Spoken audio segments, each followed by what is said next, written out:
Ladies and gentlemen, welcome to the first Jirard is on Vacation Week episode of Super Beard Brothers. This is Super Trivia Bros.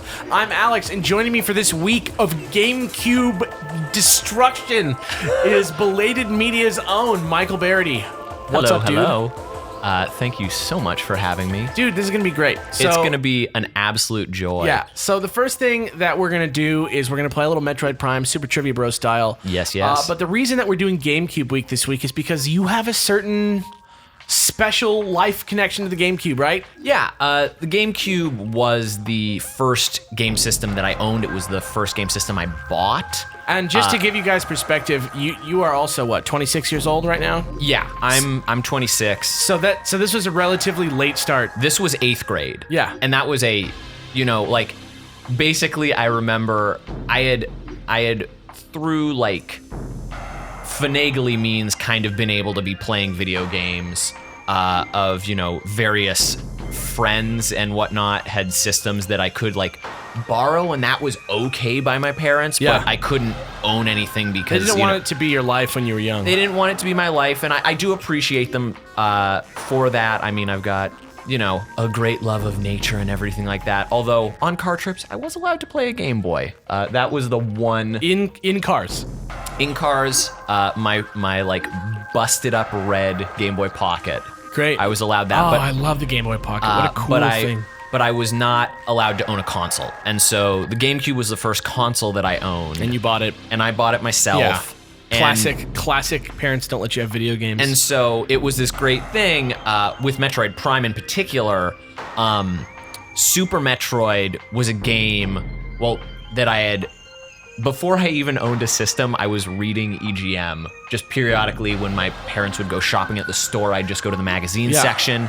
And EGM ran this one issue of best, top 100 games or whatever.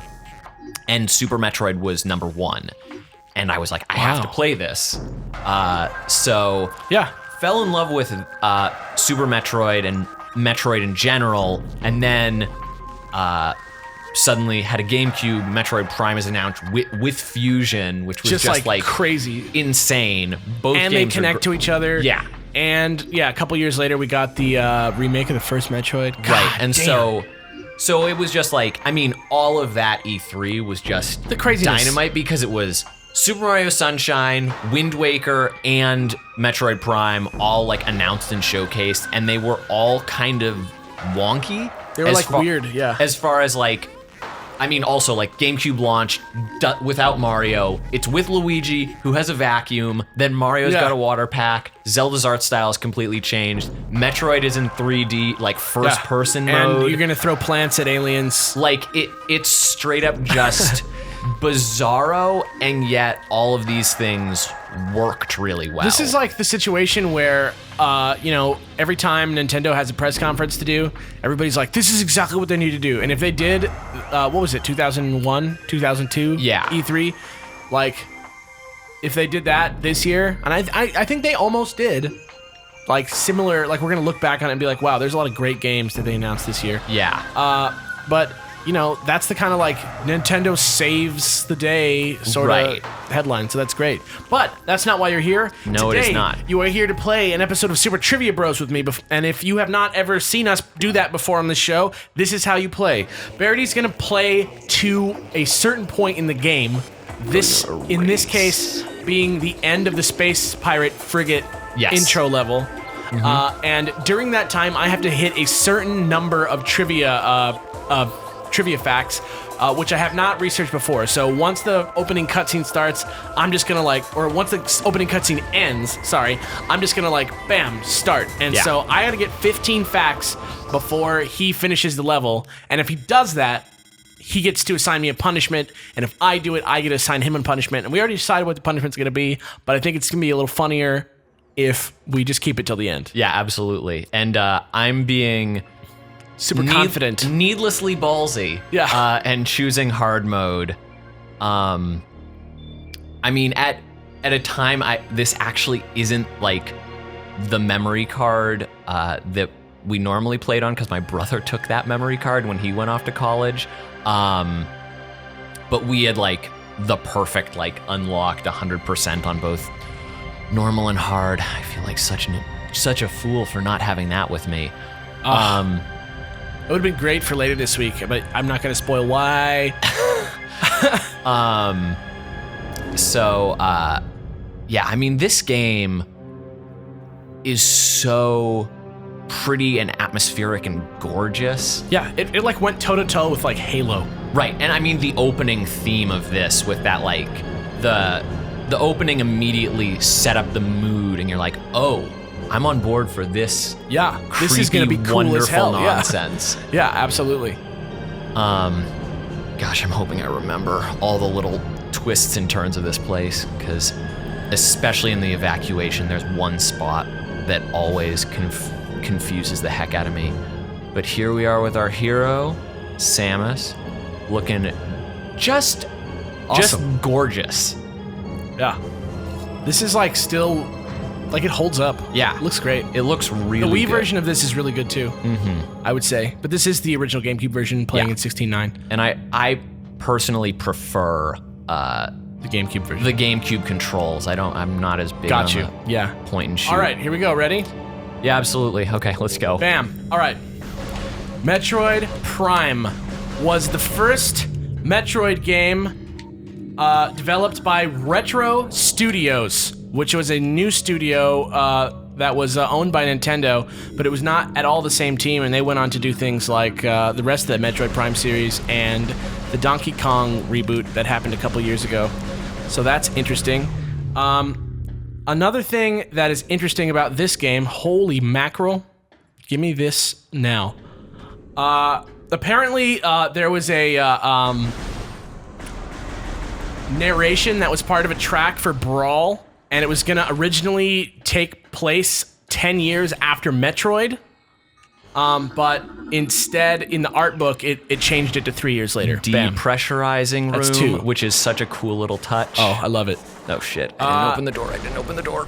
So, if you go into the research lab where we are right now, there's going to be a Metroid there that's called Hunter Metroid DS, and that's actually a reference to the upcoming game that was in development at the time, Metroid Dread. Metroid Prime Oh. Hunters for the DS. So maybe it was like a little hint that they were going to do a DS one. Oh right, this Yeah. is a charge shot. This is a charge shot. Apparently, because this game shows a completion percentage, there's a way to get it to say 13,336%, but you can only access it if you hack the game. Yeah, bam. What fact is that? What fact is that? That's 4. really? Yeah. 4 already? So, Metroid Prime remixed some songs from other Metroid games. The Brinstar theme from Metroid 1 is the Tallon Overworld theme, and the Magmore Caverns are a remix of Ridley's Lair from Super Metroid. Well, you Bam. know, a lot of the reason for that is because Kenji Yamamoto worked on both of these games. So. Yeah, and so he was doing like a kind of sort of homage to himself. Trying to take trivia from me. No, just trying to burn it. Yeah, the concept. Yeah, that doesn't count. The concept of a meteor crashing into a planet and corrupting its inhabitants is kind of what happens in this game, and it's actually a tribute to a story by H.P. Lovecraft called "The Color of Outer Space." So that's a trope from this game. That's I don't actually care about you. I don't care about from, you. I just got to get through this door. An old author. So originally, Come on. Kraid was going to be in this game. He's in Metroid and Super Metroid. He's a cool character, but he wasn't able to be put in the final version of the game. Though, if you look at the beta of the game, he was in the Phazon Mines. So there you go. They also were going to have the Screw Attack and the Speed Booster. Bang. Which they did have in the later games, but it was supposed to be in this game. Well, too. they didn't have Speed Booster, but Yeah, they had. the Screw Attack came out. So the Phazon suit is not counted as an item until you get all the other items in the game.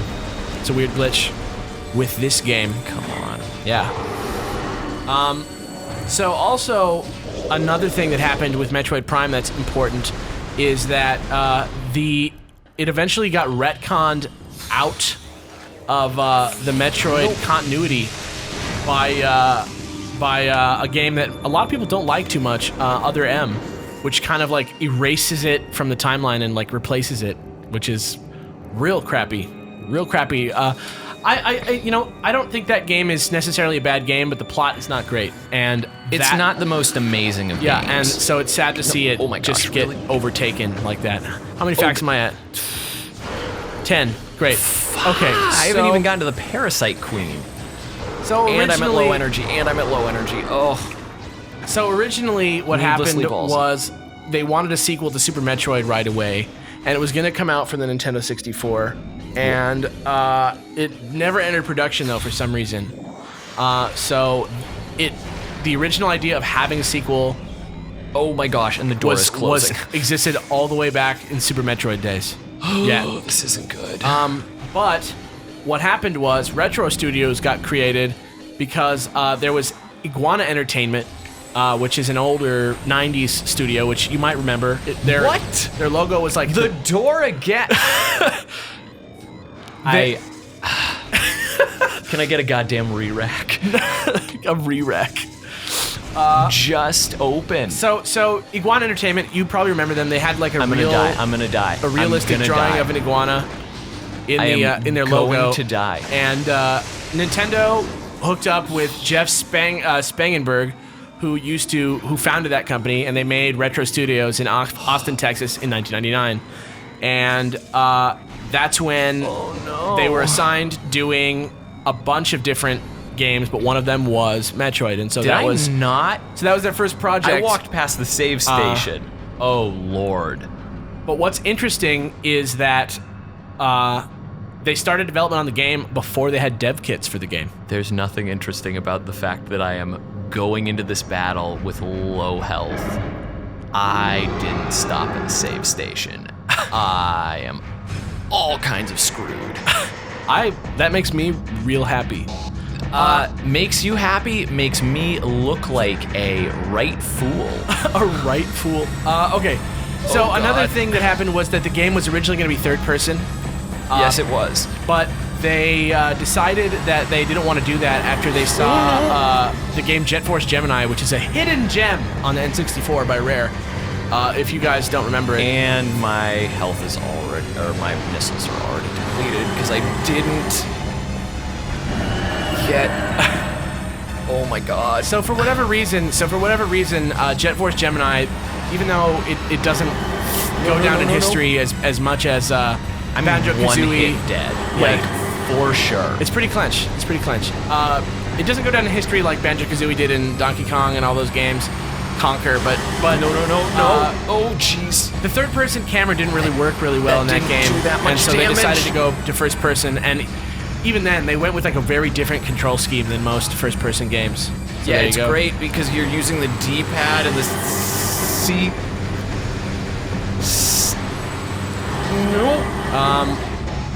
So I'm just what gonna be else? happy if I beat the Parasite Queen at this rate. You're definitely getting your trivia out. So Tommy Tallarico, if you guys don't know him, he's like a guitarist for video game music, and he composes a lot of video game music. He's been working in the industry for years.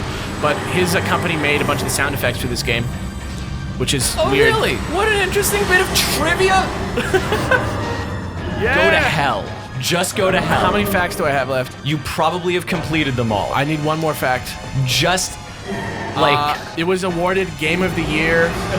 what a great fact. 1, 2, 3, 4, 5 times. I am definitely about to die with 7 health. 6 times. More than 6 times. Over 6 times it was awarded Game of the Year. That's I 15. believe there is like a turret around one of these corners, and that will be what takes me out. I feel good though because I got 15 facts out, which means I'm the winner. Yeah, you are the winner. Great job. I'm about to get straight up obliterated by the space pirates that are up here. That's what's going to happen. I gotta see what happens because I'm giving you props for scanning. I did everything. turn off, well, because there's the auto turret around 2 corners, So you and I turned it off. turned that off, and they're about to blow up. Okay. And now I run around this. I got some health. I'm doing all right in that regard. This turned into like a super tense, like real escape situation right now. Okay, you die. You give me health, maybe? Yes, great. Okay, I shoot him. There's gonna be a guy who, if I get close enough, Later, man. I didn't save. I'm critical and I didn't save. I All thought right. he was going to die. That's okay. We went 15 minutes. We're good. So okay. I just wanted to redeem myself and at least my I feel folly. for you. My folly was just running past the save station. I didn't even realize that I did it. You were speedrunning. I get it. You were under pressure. So let's talk about Such a goof. So let's talk about the challenge. So what we decided was that the punishment would be, and you are the receiver of this punishment. Yes, I am the receiver of this I am punishment. going to take a piece of paper. You are going to do a portrait of me. I'm gonna you are draw going it. to draw me. Yeah. And then I will be using that portrait as my Twitter handle. Yeah, for a week. For a week. Also, it's great because it's my birthday today. So, happy birthday. happy birthday to me. So that's great. Such a right fool. Anyway, guys, thanks for foolish. watching us for this first bit. We're going to have a bunch of guests coming over the next week, but Barity's going to be here for 2 more episodes this week. Hopefully, I will not fail as hard as I did on this. Yeah. God damn. We got some really fun stuff planned. So come back on Wednesday for another GameCube-licious episode of Super Beard Bros. Later, man. Woot woot later, man. Later, man.